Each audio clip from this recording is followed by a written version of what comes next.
Para. Porque a ciência estuda os efeitos, o espiritismo remonta às causas.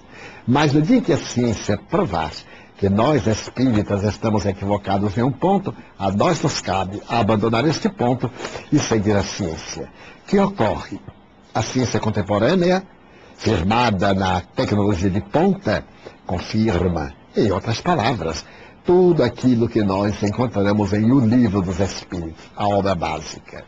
Mas gostaríamos de lembrar que este ano, como já o dissemos, é também o de celebração de uma outra obra admirável, a Gênese, que completa 140 anos. A Gênese aborda o profetismo, os milagres, a origem da Terra, os períodos do processo da evolução do planeta terrestre, o surgimento dos animais, da vida do ser humano. Então estamos em um ano de celebrações muito comovedoras. Mas o livro dos Espíritos tem primazia, porque ele é a pedra angular sobre a qual a doutrina espírita erigiu o seu monumental edifício.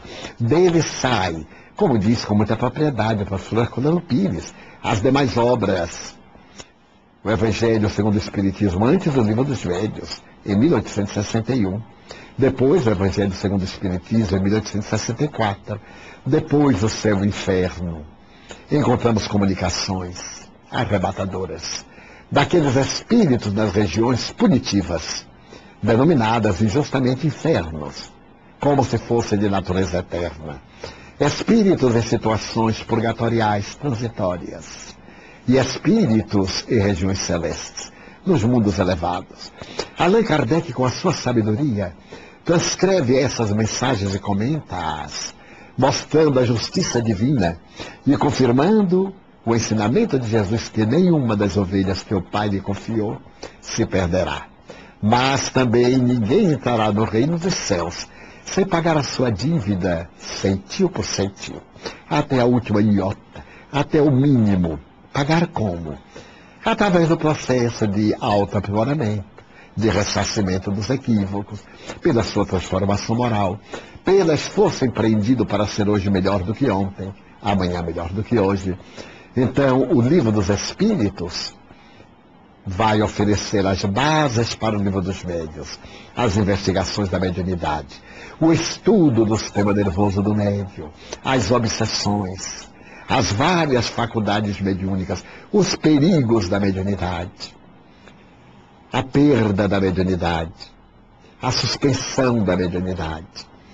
Kardec foi de uma sabedoria incomum, culminando pelos centros espíritas sérios, como fazer uma reunião mediúnica dentro dos parâmetros da codificação, mas também estudando, por sua vez, as grandes dificuldades em manter grupos perfeitamente unidos, de pessoas que se estimem entre si, que tenham confiança, para que o fenômeno seja o mais cristalino possível, culminando na bela página de Joana d'Arc, quando o médium atinge um estado de mediumato, ou medionato, como sendo missionário da mediunidade, um apóstolo como Chico Xavier, como a veneranda Ivone do Amaral Pereira, a médium do inesquecível Memória de um Suicida. Logo, nós vamos ver o surgimento do Evangelho segundo o Espiritismo, Jesus de volta à Terra. Os comentários dos Espíritos e também do Codificador a respeito da doutrina de Jesus. Mas o que é fascinante e não pode ser esquecido é a proposta apresentada por Allan Kardec de pensamentos de Sócrates e de Platão e o paralelismo com o cristianismo e o espiritismo. O mestre de Lyon foi buscar na doutrina socrático-platônica as bases da imortalidade da alma, da reencarnação, da justiça divina, e coloca como o primeiro período que antecede as páginas monumentais do Evangelho segundo o Espiritismo. Faz uma análise das três revelações: Moisés, Jesus e o Espiritismo. E começa agora a examinar o Sermão da Montanha, a reencarnação primeiro, e logo depois as palavras de Jesus. Mensagens que vieram de diferentes países do mundo, confirmando umas às outras. E ele então apresenta o Consolador prometido por Jesus, dessa obra monumental. Quantas vezes no silêncio das noites endormidas, dobro-me sobre as páginas amarrotadas do meu velho Evangelho e permito-me lágrimas ante a suave consolação das palavras iluminadas dos mentores da humanidade. Ali tem sido a barca das viagens ao mundo desconhecido das criaturas humanas, o porto, o abrigo, mas também tem sido o farol que está sempre apresentando-me os rochedos perigosos no trânsito da existência, apresentando-me o canal por onde deve passar a barca da experiência na direção do porto. Fascinante. O Evangelho segundo o Espiritismo, que nasce no terceiro livro do Livro dos Espíritos, as leis morais. O céu e o inferno, a que nos referimos, a Gênesis. Então, temos aí as 5 obras básicas. Allan Kardec, no entanto, publicou 2 opúsculos. O que é o Espiritismo? O Principiante Espírita. Mas desde o primeiro dia de janeiro de 1858, ele começou a escrever a Revista Espírita, que estamos celebrando 150 anos a partir do mês referido, na qual ele advoga a causa do Espiritismo com elevação. Primeiro jornalista espírita, emérito debatedor, jamais criou constrangimento naqueles que atacavam o Espiritismo e o atacavam pessoalmente. Porque quando as pessoas não têm argumentos para combater a ideia, combatem o idealista, acreditando que destruir o idealista mata-lhe a ideia, o que é um grande equívoco. Quando tomba o idealista e a sua proposta é nobre, a ideia adquire muito mais vigor e permanece com maior segurança.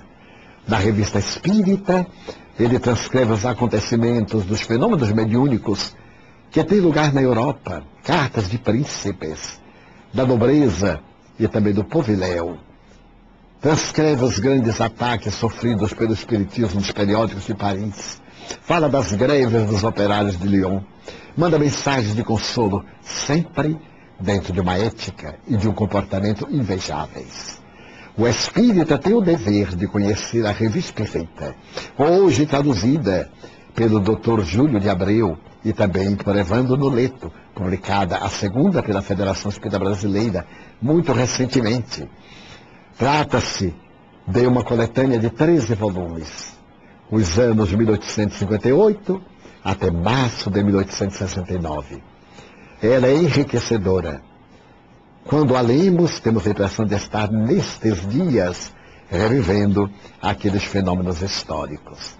Este é o livro dos Espíritos, que tem resistido a todos os embates, ao materialismo, das suas feições mais variadas, o materialismo dialético, histórico, mecanicista, ao cinismo cultural, à indiferença, à perseguição gratuita dos aparentemente ilustrados Magister Dixit, que, no entanto, não têm diretrizes de segurança para si próprios.